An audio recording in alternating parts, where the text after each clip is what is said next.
வாசிப்பவர் வடிவிழகி கபிலன். தமிழக முதலமைச்சராக திரு கே பழனிசாமி இன்று தலைமைச் செயலகத்தில் பொறுப்பேற்று 5 கோப்புகளில் கையெழுத்திட்டார்.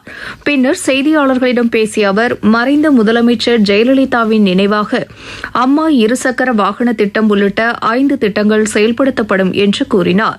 தமிழகத்தில் வேலைவாய்ப்பற்ற இளைஞர்களுக்கு வழங்கப்படும் உதவித்தொகை 2 மடங்காக உயர்த்தப்படும் என்றார்.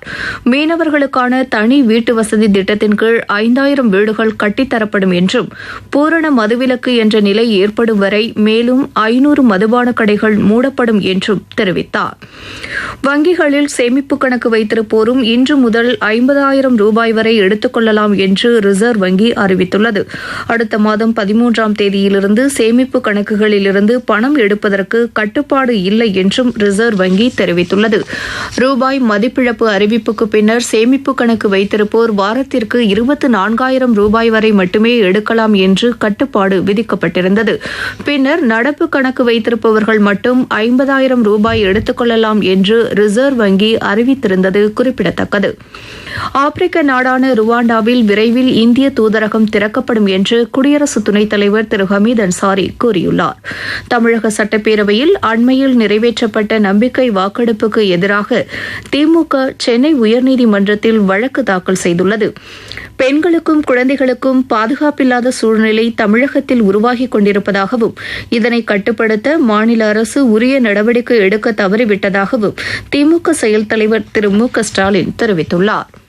தமிழக சட்டப்பேரவையில் கடந்த 18ஆம் தேதி நம்பிக்கை வாக்கு கோரி நடைபெற்ற சிறப்பு கூட்டத்தில் நிகழ்ந்த சம்பவங்கள் குறித்து சட்டப்பேரவைச் செயலர் திரு ஜமாலுதீன் இன்று ஆளுநர் மாளிகைக்கு நேரில் சென்று அறிக்கை சமர்ப்பித்தார். நாகை மாவட்டம் நாகூர் பகுதியைச் சேர்ந்த மீனவர்கள் வேளாங்கண்ணி அருகே மீன்பிடித்துக் கொண்டிருந்தபோது அவர்களை இலங்கை மீனவர்கள் மறித்து மீனவர்களின் வலைகளையும் மீன்களையும் பறித்து சென்றனர். மாநில கிரிக்கெட் சங்கங்கள் இந்திய கிரிக்கெட் கட்டுப்பாட்டு வாரியத்தின் ஆணை குறித்து தெளிவுபடுத்த வேண்டும் என்று உச்சநீதிமன்றத்தில் மனு தாக்கல் செய்துள்ளனர். உத்தரப்பிரதேசத்தில் கடைசி மற்றும் 7வது கட்ட வாக்குப்பதிவுக்கான மனுக்களை திரும்பப் பெற இன்று கடைசி நாளாகும்.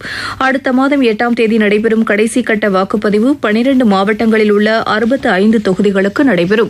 4ஆம் கட்டமாக வரும் வியாழக்கிழமையன்று 53 தொகுதிகளுக்கான வாக்குப்பதிவு நடைபெறுவதால் தேர்தல் பிரச்சாரம் நாளை முடிவடைகிறது. ஈரான், ஈராக், சிரியா, ஏமான், சோமாலியா, சூடான் மற்றும் லிபியா ஆகிய 7 இஸ்லாமிய நாடுகளைச் சேர்ந்த அகதிகள் அமெரிக்காவிற்கு பயணிக்கக்கூடாது என்று விதிக்கப்பட்டிருந்த தடையை அந்நாட்டு அதிபர் திரு டொனால்டு டிரம்ப் மறுபரிசீலனை செய்துள்ளார். நடப்பாண்டு IPL கிரிக்கெட் போட்டிக்கான வீரர்கள் ஏலம் பெங்களூருவில் நடைபெற்று வருகிறது.